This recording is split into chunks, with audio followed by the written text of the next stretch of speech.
Bedtime with Mrs. Honeybee. Today, we'll be exploring the world of Shrek. For your information, there's a lot more to ogres than people think. All you have to do is close your eyes, get cozy, and listen to the sound of my voice. Mrs. Honeybee will be your guide. Does that sound good to you? Let's begin. You wander along a strange swampland as you see overgrown trees and water all about. Suddenly, a silly little donkey pops out from behind one of the trees and startles you. Man, I like you. What's your name? It's Donkey, and next to him, Shrek.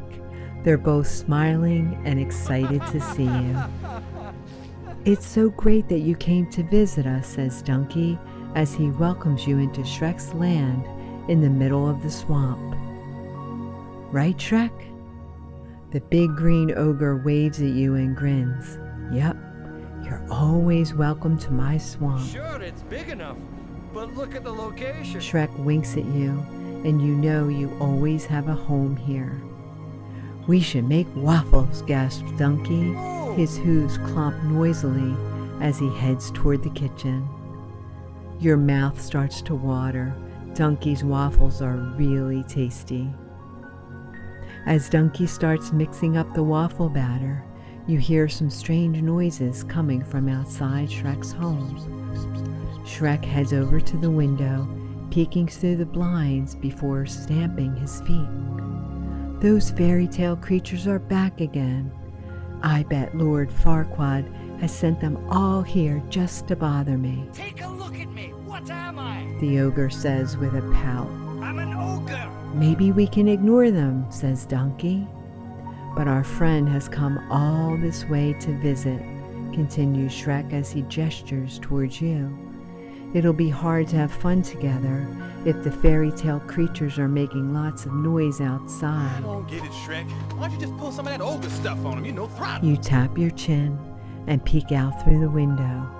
Outside, the fairy tale creatures are singing and playing games. The three little pigs are having a dancing contest, while the big bad wolf is teasing the three blind mice. Pinocchio and the gingerbread man are singing songs. They all look like they're having fun, but they sure are making lots of noise. I could go scare them away, says Shrek with a mischievous laugh. Donkey grins and shakes his head. Just because you're an ogre doesn't mean you have to scare people, Shrek. That'll do, Donkey. That'll do. But I don't think I can make enough waffles for everyone, he sighs. How can you get everyone to leave Shrek's swamp so that you can have one of Donkey's yummy waffles? Then you spot a pretty flute sitting in the corner of Shrek's house. That's a magic flute, Shrek explains when he sees you walk over towards it. Anyone can play Hey, it. what's your problem, Shrek? What you got against the whole world anyway, huh? Look, I'm not the one with the problem, okay? It's the world that seems to have a problem with me. You pick it up and play a few notes. The sound is beautiful. They judge me before they even know. Donkey trots over and plops down in front of you. That's the most wonderful song I've ever heard, he says. I would listen to you play anywhere. That's it. You have an idea. You rush outside and begin to play the flute for the fairy tale creatures. They each stop what they're doing to watch you. Still playing the flute, you walk backward through the swamp.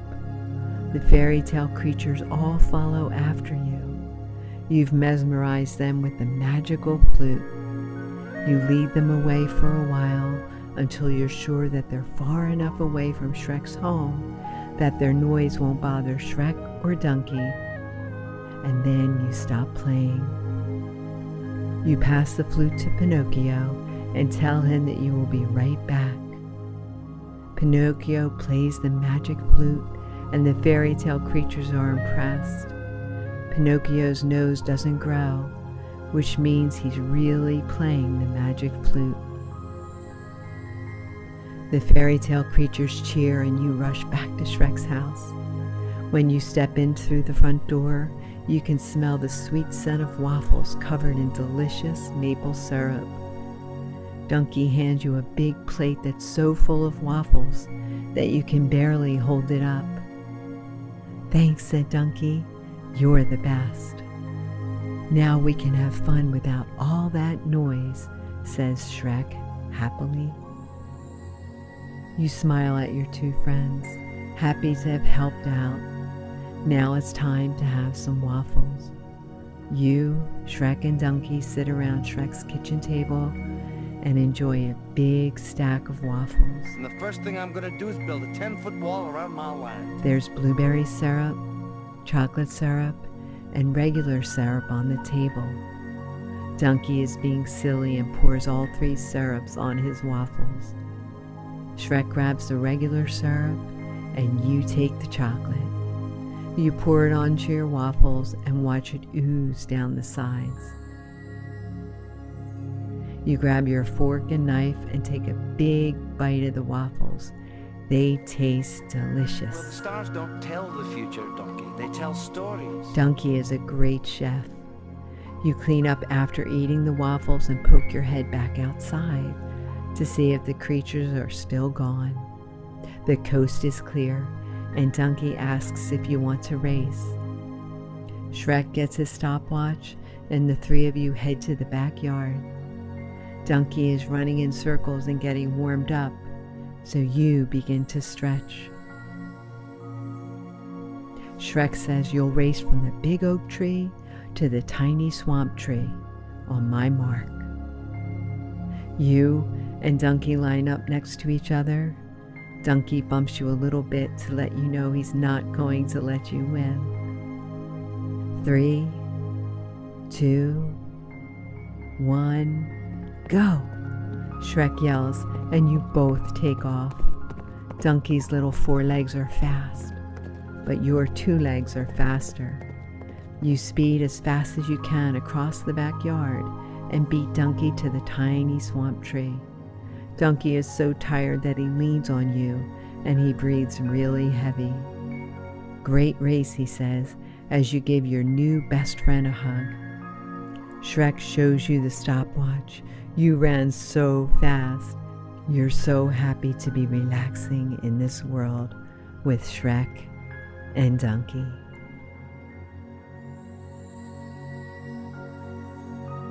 Always remember that Mrs. Honeybee believes in you.